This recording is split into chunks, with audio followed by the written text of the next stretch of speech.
আজকের ভিডিওতে তোমার সাথে আমি আমার কিছু ছোটোবেলার মেমোরিজ শেয়ার করব। আসলে কিছুদিন আগে ঘর পরিষ্কার করতে গিয়ে এই সমস্ত জিনিসগুলো খুঁজে পেয়েছিলাম।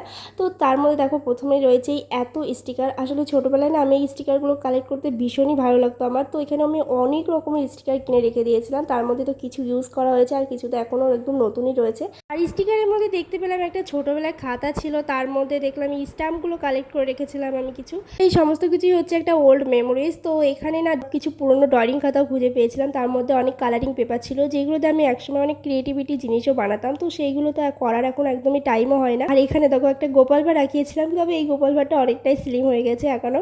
আর এখানে কিছু কার্টুনের ছবি আঁকানো ছিল। আমি মাঝে কিছুদিন ড্রয়িং শিখেছিলাম, তখনই এগুলো এঁকেছিলাম। আর এখানে এই জল রঙের ছবিটা আমি নিজেই করেছিলাম। আর এরপর দেখো এই ছবিটা খুব বেশি দিন আগের নয়, ক্লাস 10-এ থাকতে যখন আমাদের ফিজিক্যাল সায়েন্সের স্যার এই ছবিগুলো আঁকাতে দিতেন, তো সেইগুলোই প্র্যাকটিস করে রেখেছিলাম। আর এই ছবিটা আমি রিসেন্ট কিছুদিন আগে করেছিলাম, যদিও সেটা কমপ্লিট হয়নি। এই ছবিগুলো এখনো ইনকমপ্লিটই রয়ে গেছে। তো এই ওল্ড মেমোরিজগুলো অনেকদিন পর দেখতে পেয়ে তো বেশ ভালোই লাগছিল।